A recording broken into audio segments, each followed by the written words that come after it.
Welcome to the Epcotian Adventure, a podcast where we'll talk about all things Disney, but we're Epcot-centered. including tips and tricks, festivals and favorites, and the very latest in our rankings and reviews. But we're still old enough to remember when you could see the Golden Girls house where the Millennium Falcon now stands. This is episode 62, Star Wars Galaxy's Edge, a choose-your-own Disney adventure. Wait, shouldn't that be Epcotian Adventure? Oh, I guess it should. Well, now, please remain seated, keeping your hands, arms, feet, and legs inside the podcast as we embark on our Epcotian adventure.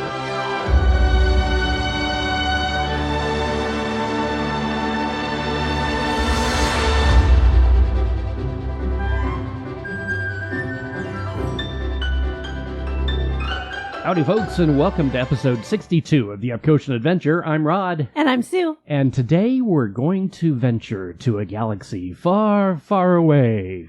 I'm so excited. All the way to Bay Lake, Florida. No. Lake Buena Vista, Florida. Way farther than that. Kissimmee, Florida? No. Anaheim, California. So close. Dang, I'm going to get it right. We're headed to Galaxy's Edge. For those of you that are unfamiliar, Galaxy's Edge is a Star Wars-based land at Disney Hollywood Studios and Disneyland in California. And they've discussed putting it at the studios in Paris. Which is now going to be Disney's Adventure World. Yeah, still hasn't grown on me. Hasn't grown on me at all. Yeah. It really sounds like a Six Flags park. I don't know. Yeah, I don't know what's up with that. Well, that's all right, because the studios basically look like a Six Flags park, so I guess, you know, that's... They're working on fixing that, too. They are. They've already started putting the Marvel stuff in, and we're getting Frozen. It's going to be a pretty park. Just, it's not now. Anyway, we're not talking about Paris. We're talking about Galaxy's Edge. Galaxy's Edge. Now, we're doing this today because I have been wanting to do a Star Wars episode forever, and this is the closest we could get to May 4th, so May the 6th be with you. Right. Revenge of the 6th. Revenge of the 6th. There we go. Yeah, there we go. So this is not going to be a this or that like we've done before. This is going to be a choose-your-own-adventure this time. Still kind of like this or that, but very I similar. think this is actually going to be a more fun way to do it. So this is a fictional look at Disney's Star Wars Galaxy's Edge. There's a lot of possessives in there. Disney's Galaxy's Star Wars Edge. I don't know what it is. Anyway. Epcotian, yes, definitely the Epcotian Adventure version of a choose-your-own-adventure. So if you remember, back in the day, if you're as old as we are, there was a whole series of books called Choose Your Own Adventure. And there were different genres, different plot lines, but you would go through and at the end of a page, it would say, do you do this or do you do that? Do you go down the hallway or do you open the door? And you would turn to whichever page you were instructed to turn to find out your fate for doing that. And if you're really old and geeky like me, you probably remember the old Infocom video games. They weren't even video games. They were text adventures you could play on your computer where you could do the same kind of thing and go step by step through a storyline and hit troll with axe, hit troll with axe, hit troll with axe.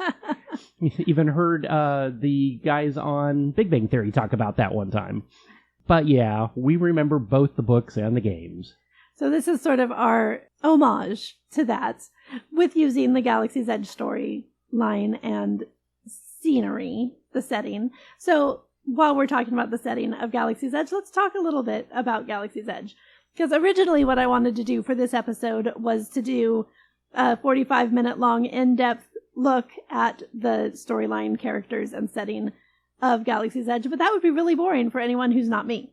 So let's just sort of take a look at how it came to be, what Galaxy's Edge is, and then we're going to sort of deep dive in a fun way by doing the Choose Your Own Adventure story.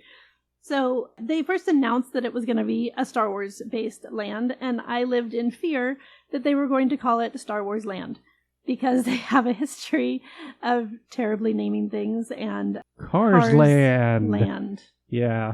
Cars Land. There's no excuse for that. Still no. So they did not, fortunately, name it Star Wars Land, even though people still call it that. Stop calling it that. So in my head, when they announced this, I was hoping that we were going to get Tatooine. That was what was going to be there, and we were going to be able to interact with Tatooine. Rod, did you have hope of a land that we were going to get to go to, of a planet? I didn't really get into the Star Wars mythology as much, I think, as you did. What do you mean mythology? Oh, sorry, I know, it's real. History. You said that the wrong. history, yes, right. So I didn't really have an expectation other than I was hoping we got to go to the Death Star. That was the one thing I was kind of hoping we got to do as part of the attraction. That would be cool. Yeah, but no, that didn't happen. But I do really like what they've done with Batuu and Black Spire Outpost. I think it's beautiful. I think, however, on both coasts, they should have had different planets. Oh, that would have been so fun instead of an identical Batuu West, Batuu East.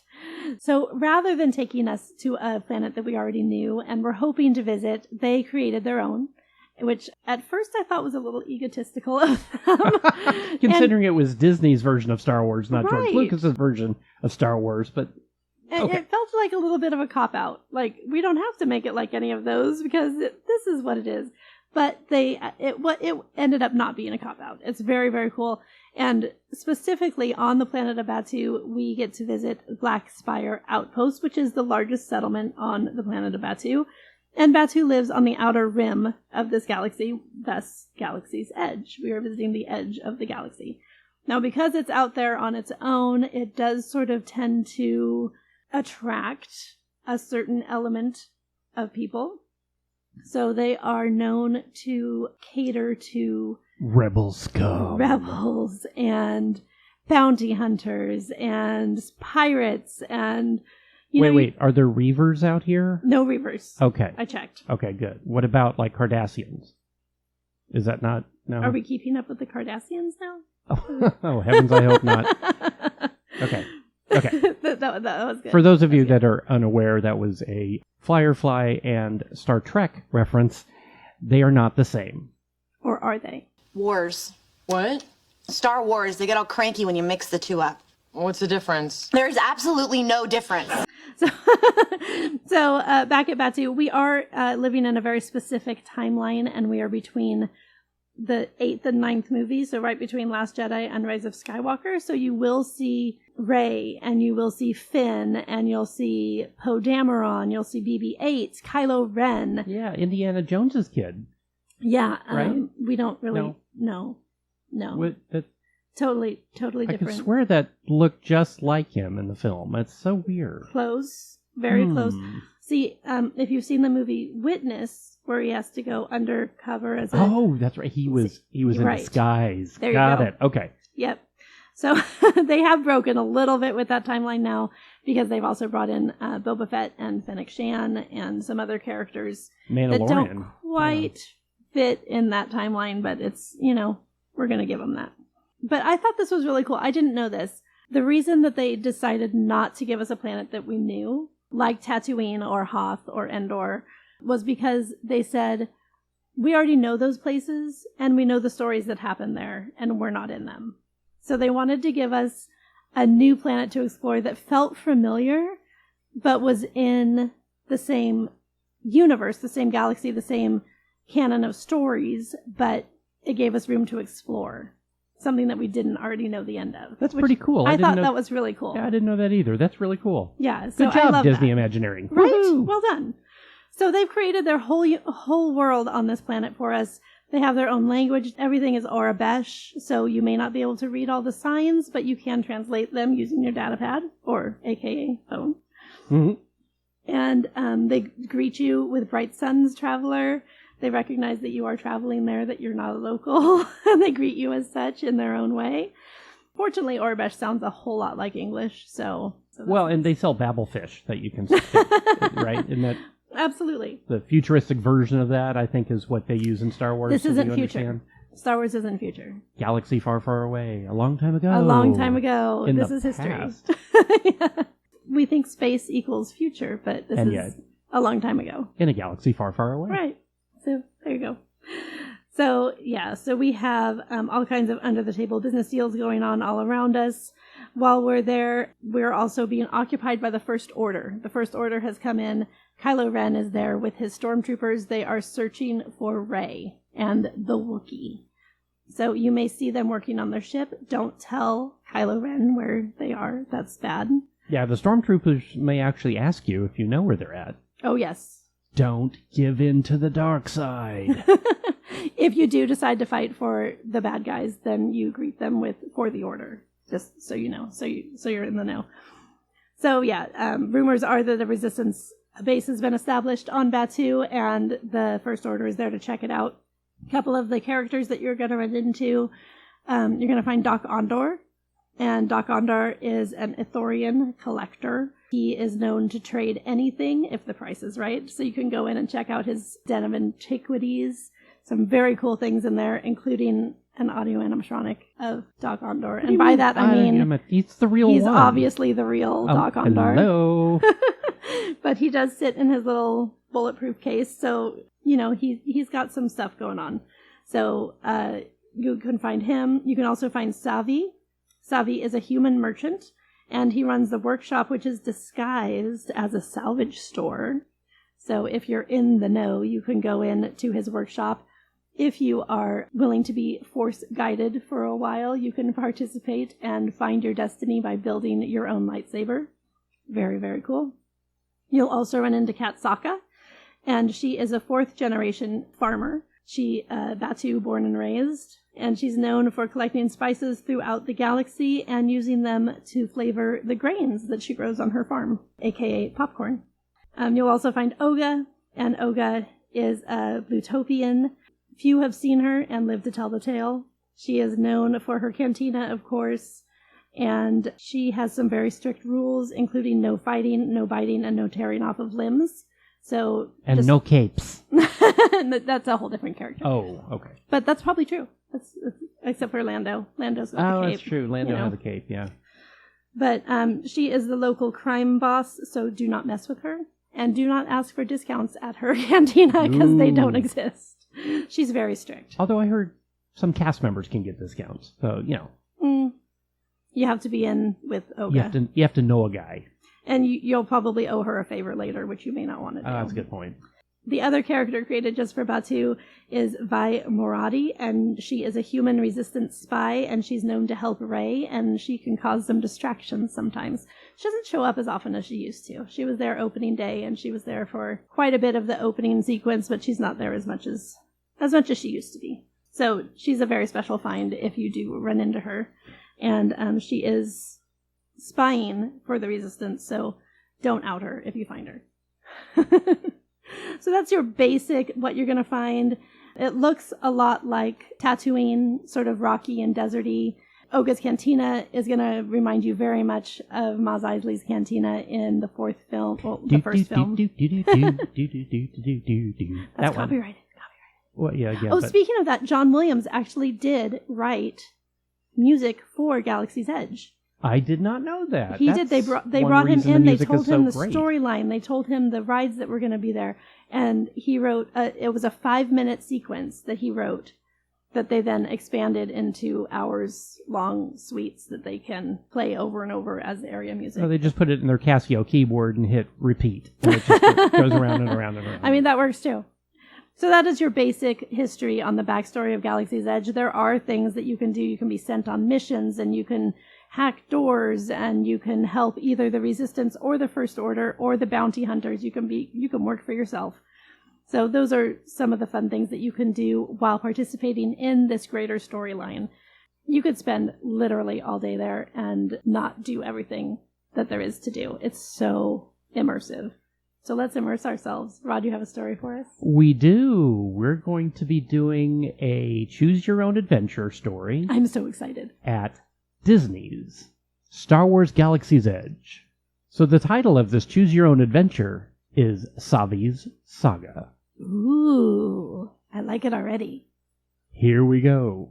You've just brought your X-Wing in for a landing in a settlement on the edge of what the locals call wild space. This trading post has seen better days.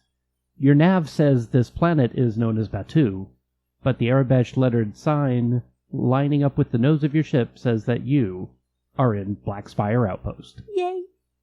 You've been sent here by the Resistance to get a new lightsaber for Jedi Master Bob from the faraway planet of Missouri.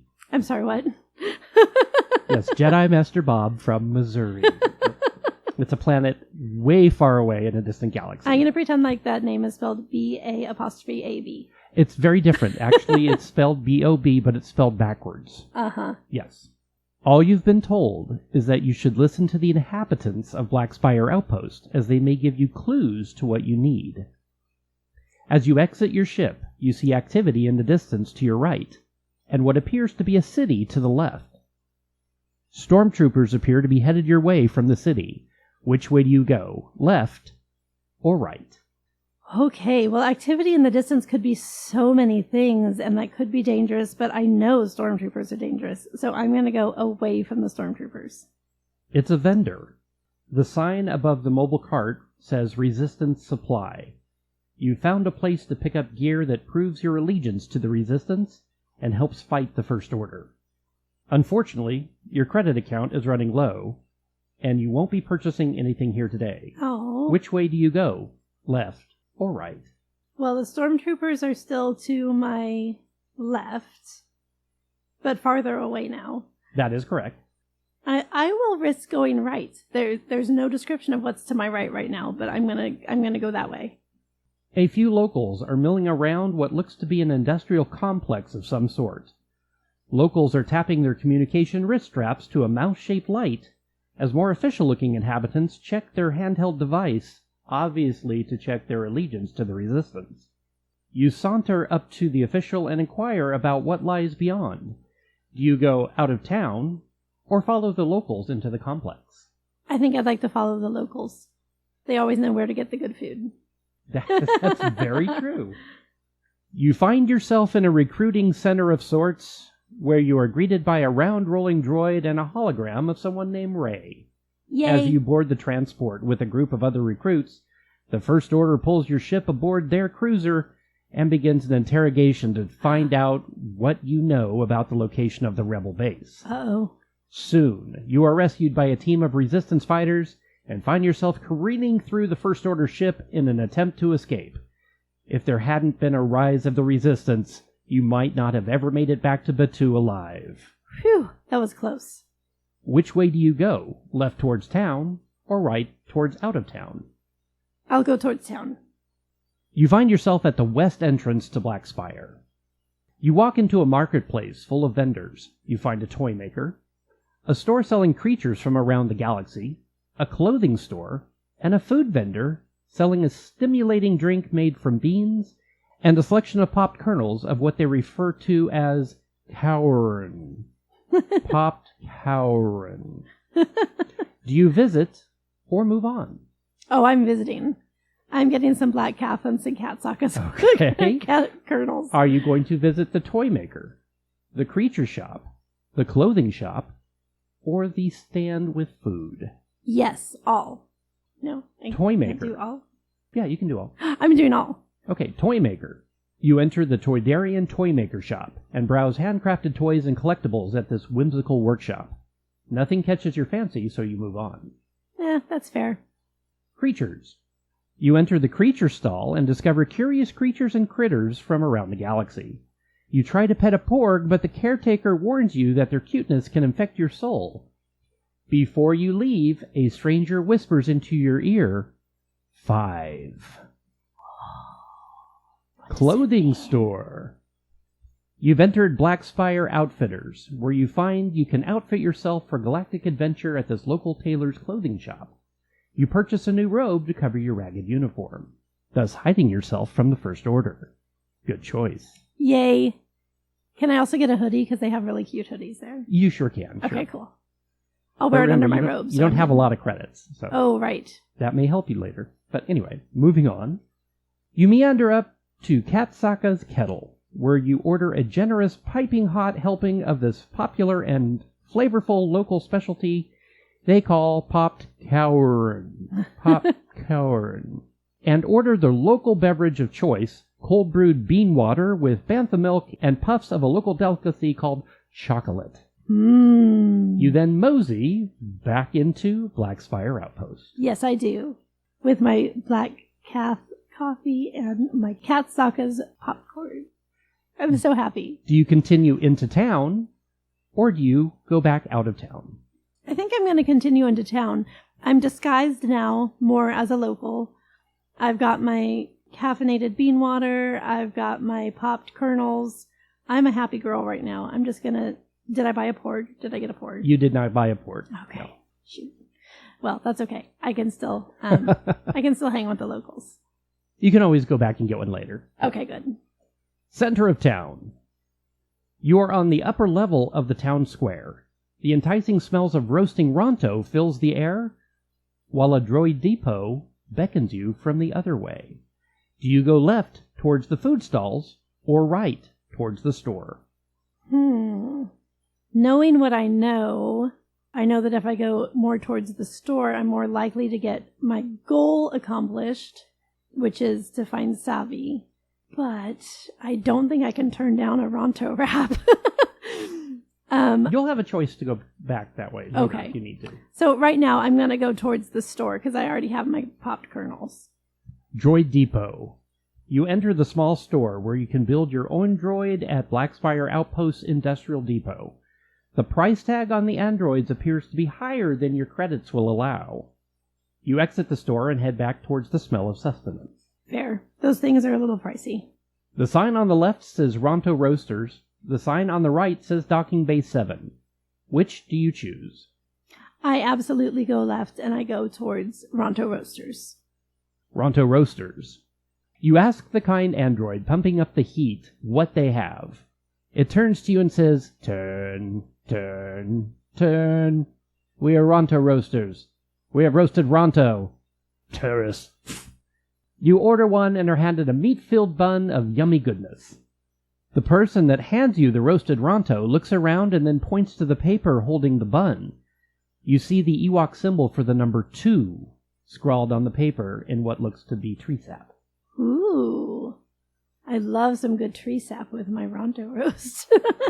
You're done eating. Which way do you go? To the left, you see a parked ship that can best be described as a hunk of junk.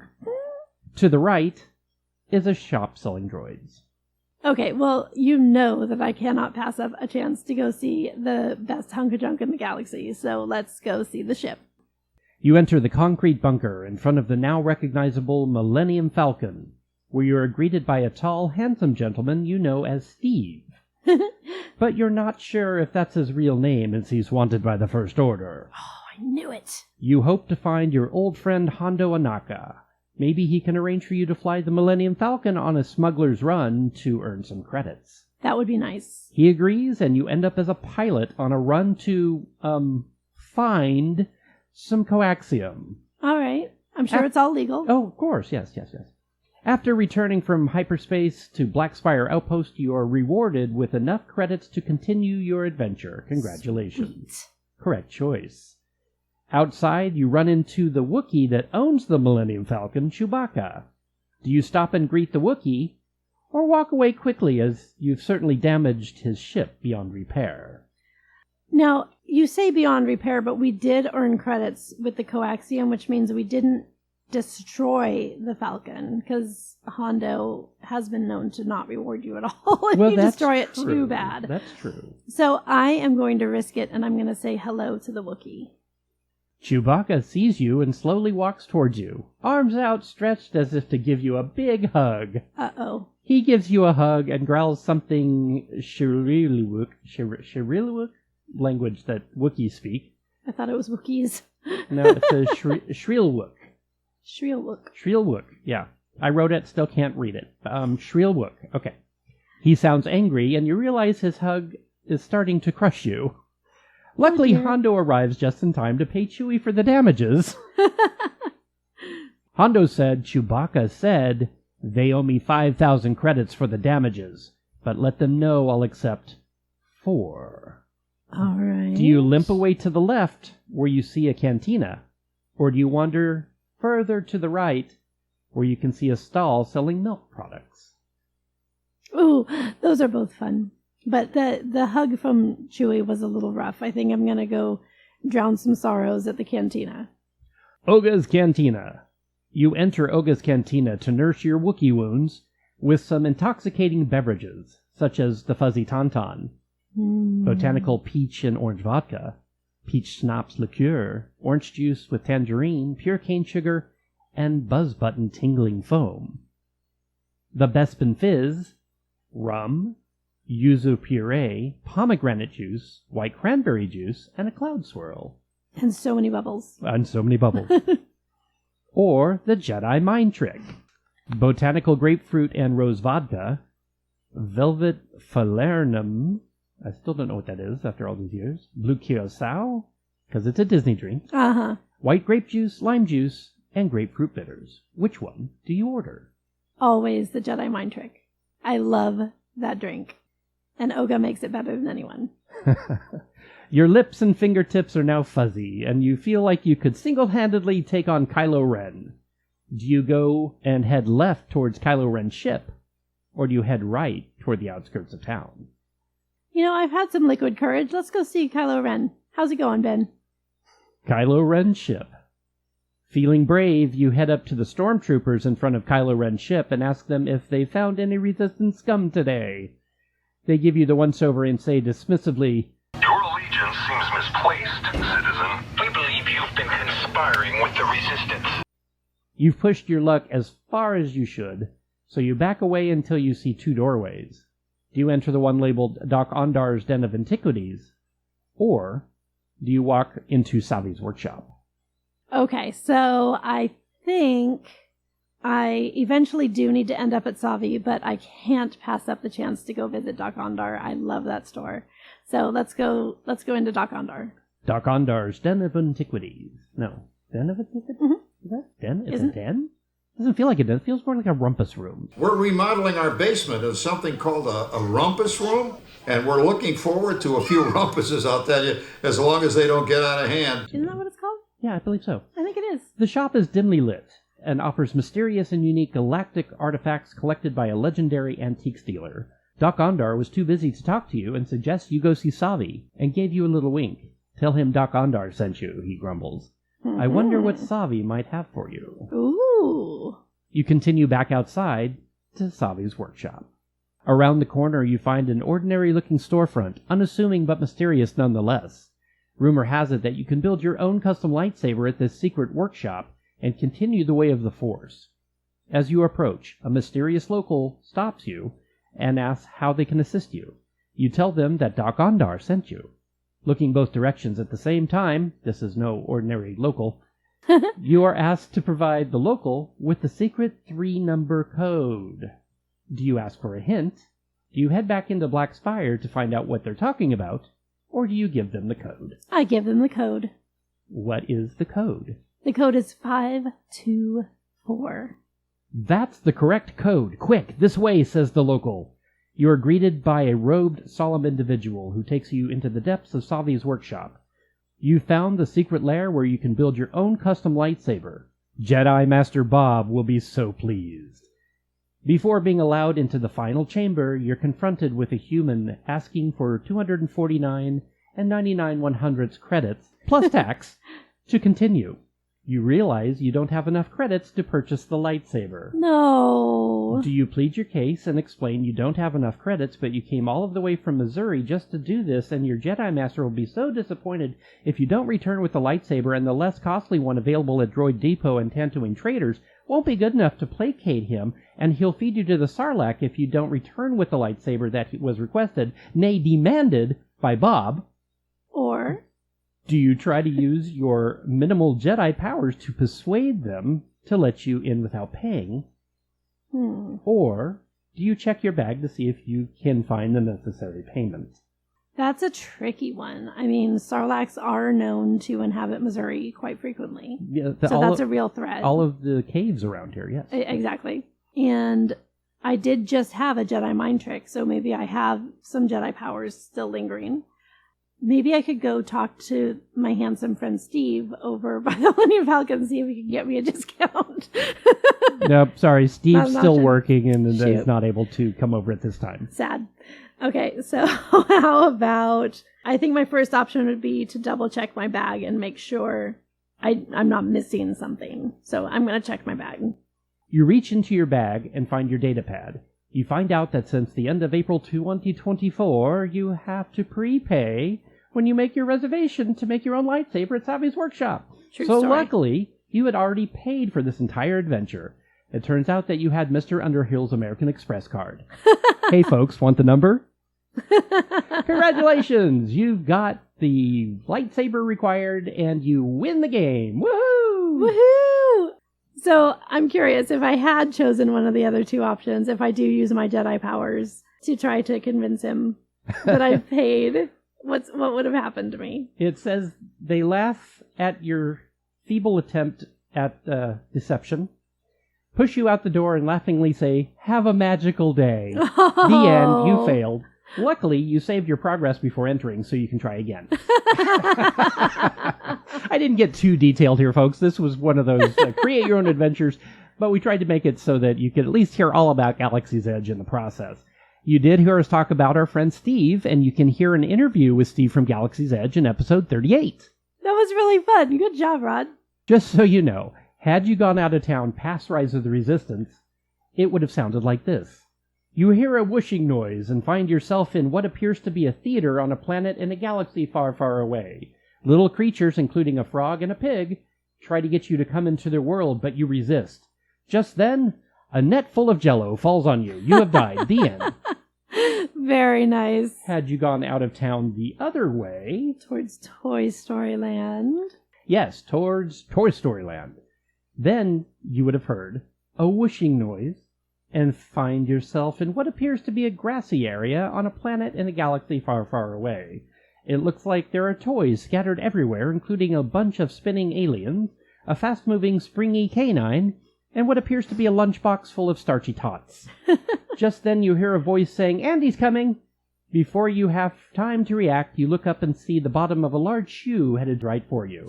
You have been squished by Sid. You have died. The end. Aww. So those were two ways you could have died. You actually got through without I dying, did. which was impressive. I am proud of myself. So congratulations. I You used have my survived. Jedi powers. That was very good. You have survived the very first of our Choose Your Own Adventure stories. And yes, there will be more to follow in the time to come. That was really fun.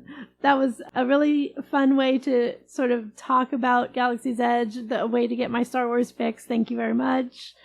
So this was our little celebration of May the 4th, and I hope that you had a glorious Star Wars day and that you enjoyed celebrating with us in our own way. May the 4th be with you. And Revenge of the Sixth. And Revenge of the Sixth. Yes, because okay. Monday. Before we go, we'd like to give a big thank you to Riley Piper, Paul Trett, Joey Humphrey, and Evan Piper for their help and support. Our theme music composer is Jason Patrick Rowan, whose music is licensed through Pond 5. And of course, thank you, Phoenicians. Thank you, Phoenicians. And don't forget to rate, review, like, and subscribe. It really does help other people find us. And you can find us on social media, on Instagram, Facebook, and YouTube, and wherever you listen to podcasts. The Epcotian Adventure is a $1,000 brunch production and a proud gold member of D23. Thanks for joining us today for episode 62 of the Epcotian Adventure. I'm Rod, And I'm Sue. and we'll see ya in Galaxy's Edge.